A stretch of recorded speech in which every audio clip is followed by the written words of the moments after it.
The Adventures of Sherlock Holmes, starring Basil Rathbone and Nigel Bruce.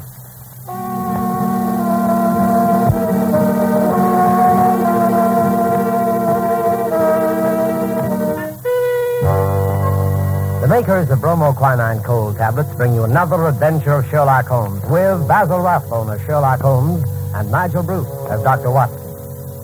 Colds are spreading. Ladies and gentlemen, be on your guard. Be careful. The so-called common cold may be the start of more serious illness. At the first sign of a cold, take famous bromoquinine tablets. Bromoquinine tablets act fast and decisively to relieve the misery of a cold. They help reduce the fever of a cold. They give you the results you want in the quick time you want.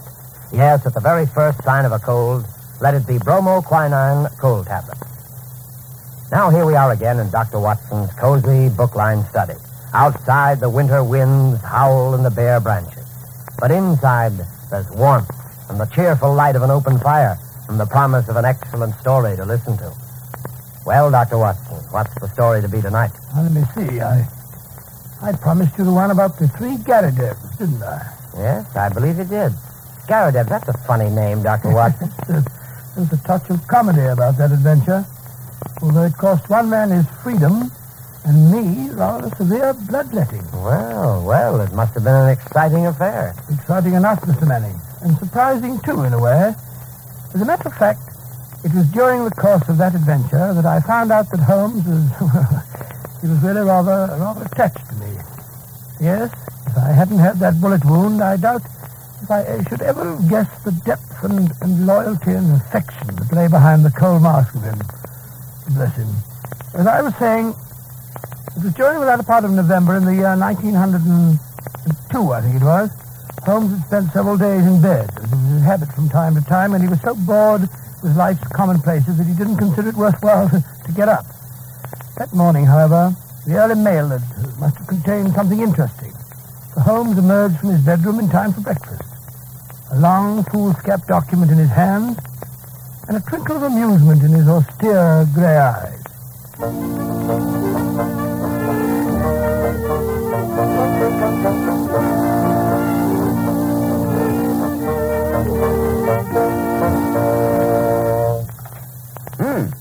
Sausages for breakfast, eh? Watson, you've taken more than your share. I have not. 6 for you and 6 for me. What's the matter with that? Your waistline, Watson, that's what's the matter. Yes, 4 for you and 8 for me. That would be a fairer division, I think. Rubbish. What's that piece of paper you've got in your hands, Holmes? A rather amazing document, Watson.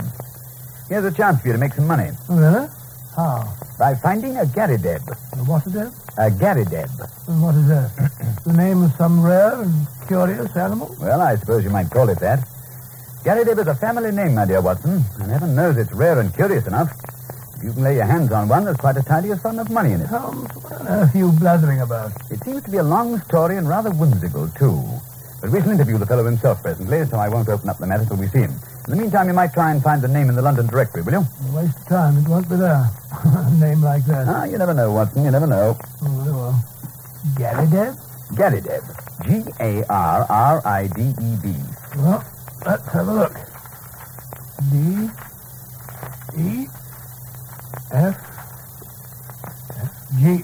here we are. Gabby, Garrington, Garfingle, Gayfeather. Yes, you passed it, Watson. You passed it. Kudinsky, Oh, yes, this is what I have. Garrideb? Gary, yes, by Jove, here it is. Here it is, Garrideb, N, Ryder Street, London, W. This must be the man you want. Sorry to disappoint you, Watson, but that's the man who sent me this communication. We want another Garrideb to match him. Well, there isn't another in the director, and that's certain. Come in. Oh, Mrs. Hudson, good morning. You're looking blooming this morning, isn't she, Watson? Oh, go on, Mr. Holmes. You and your blarney. There's a gentleman downstairs asking to see you. I told him I didn't know if he was receiving so early in the day. What's he look like? Oh, he's short and powerful. Past 40, I should say, Mr. Holmes. And his face is round and fresh-looking, kind of chubby and childlike. But his eyes is bright and keen enough. Excellent, Mrs. Hudson. You're almost as good an observer as I am myself. Cause for professional jealousy there, eh, Watson? Oh, there you go again, sir. Well, here's his card. Am I to send him up? By all means. Yes, sir. Right away. Who is he, Holmes? What's his name? Garrideb. In Garridebs? No. This one was christened John, it seems. Here's his card. Oh, let's have a look.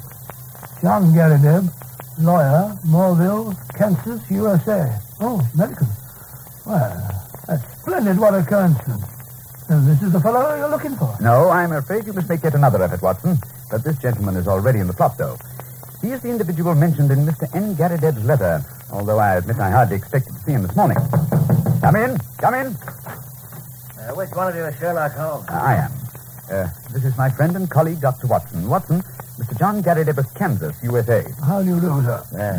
Mr. Holmes, you had a letter from Mr. Nathan Garrideb, didn't you? Why, yes. I was just mentioning it to Dr. Watson. But won't you sit down, Mr. John Garrideb? I fancy we have a good deal to discuss.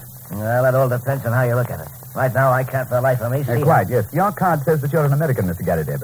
But surely you have been in England for some time. Where'd you get that idea? Well, your whole outfit is English. The shoulder cut of your coat, the toes of your boots. Well, I declare, you sure are observant, Mr. Holmes. Quite. Had no idea I looked so much like a Britisher. You see, the truth of the matter is this. Business brought me over here some time ago, and so, well, by now my outfit's nearly all London. We're not here to discuss the cut of my socks, I guess. My time's pretty well taken up, so let's get down to that letter Mr. Nathan Garrideb sent you. By all means. What I can't understand is why he didn't come with you. And what I can't understand is why he had to drag you into this at all. Now, where in thunder do you come in?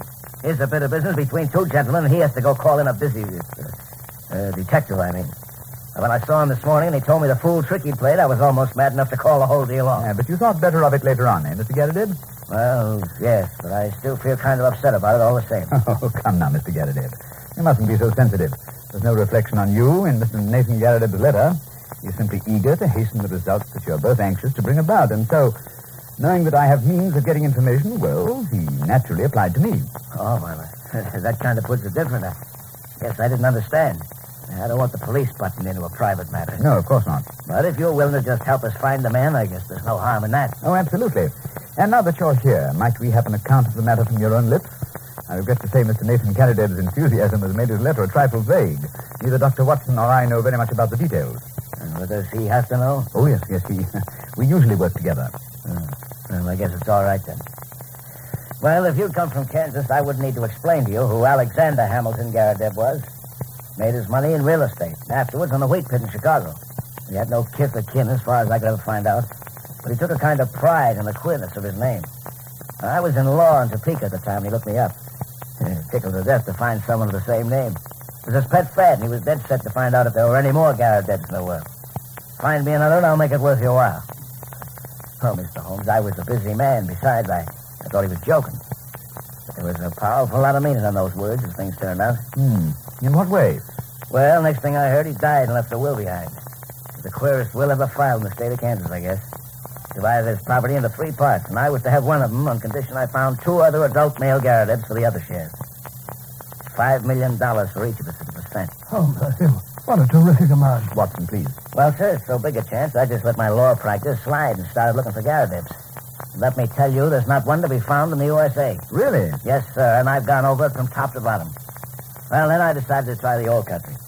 Sure enough, there was the name big as life in the London directory. Mr. Nathan Garrideb, in fact. Yes, sir. Well, I went to see him about 2 days ago and explained how things stood. As luck could have it, he's a lone man like myself with some women relations, but no men. You see, we still have a vacancy. And if you'll help me fill it, we'd be more than ready to pay your charges. Mr. Garrideb, I should have thought the obvious way was to advertise in the agony columns of the daily papers. Lord bless you, I have. I got no reply. That's rather curious and interesting. I shall certainly have to take a go at it in my leisure time. By the way, it's quite a coincidence that you should have practiced law in Topeka. I used to have a correspondent there. He's dead now, poor chap. Old Dr. Lysander Starr, who was mayor in 1890. Good old Dr. Starr, yes, indeed. His name is still honored. Well, Mr. Holmes, I suppose all we can do now is sort of report to each other from time to time how things are getting on. I won't take up any more of your attention. Good morning, gentlemen. Delighted to have made your acquaintance. The pleasure is all ours, I assure you. Yeah. Well, goodbye. Oh, goodbye, sir. Oh, sir. Well, Holmes? I'm wondering, Watson, just wondering. Wondering? About what? What on earth could be the object of that fellow's telling us such a rigmarole of lies? Lies? What do you mean? Now, touch him where you will, Watson. He's false. In the first place, he says that he's only lately landed in London, and yet his English frock coat is bagged at the elbows and frayed at the cuffs with at least a year's wear. By Jove. Secondly, there have been no advertisements in the agony column, my dear Watson. You know how carefully I scan them. They are my favorite covert for putting up a bird, and I would never have overlooked such a cock pheasant as that. And lastly, I never knew a Dr. Lysander Star of Topeka. Purely a figment of my imagination. Well, I'm... What's the man's game? He's American, all right. And I'd swear he's a complex and ingenious rascal as well. What's his game, do you suppose? What motive lies behind this preposterous search for Garridebs? Look here, Holmes, do you suppose Mr. Nathan Garridebs is a fraud as well? That, my dear Watson, is what we've just found out. His letter begs us to visit him in his lodgings in Little Ryder Street at 5 this afternoon. I think we shall accept. But Holmes, look here. What if it's a trap? Well, what if it is, my dear Watson? What if it is?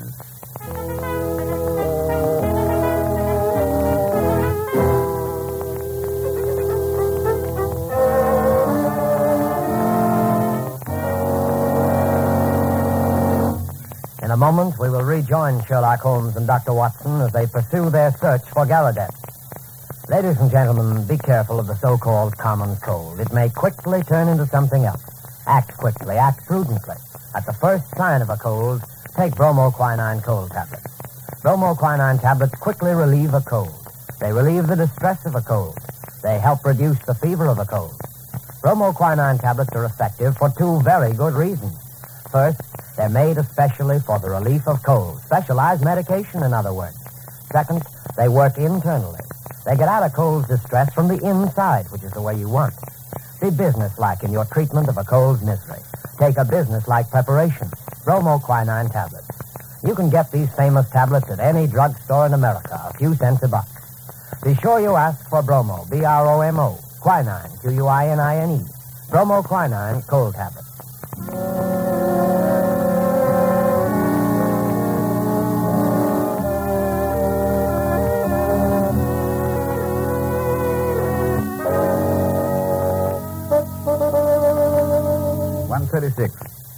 Yes, Watson, this should be the house.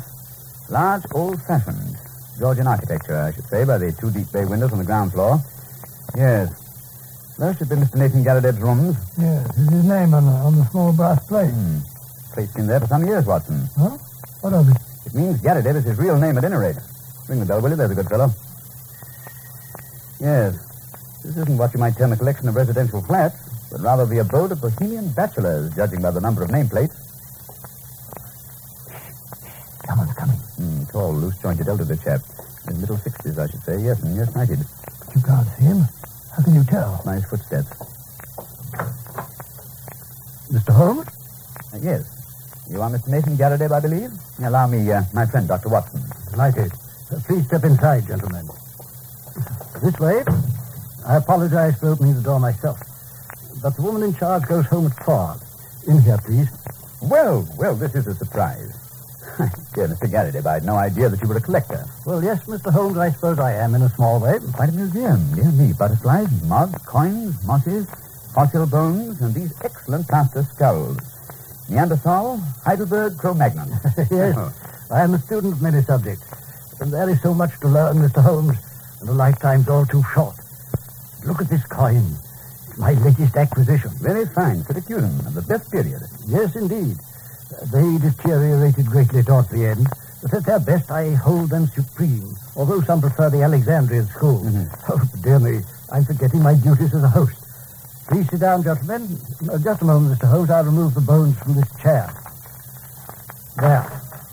Now, yes, and you, Dr. Watson, if you have the goodness to put that Japanese vase on one side, I think that chair over there will hold you. Yes, Mr. Holmes. My doctor lectures me about always staying in my room and never going out. But why should I? My interests are centered here in this room of mine. I assure you, my cataloging alone takes up most of my time. Yes, I can well imagine. Now and then I drive down to Sotheby's or Christie's when something comes into the market. Something that I can afford, that is. Yes, I understand. This curious legacy must be a welcome surprise, Mr. Garrideb.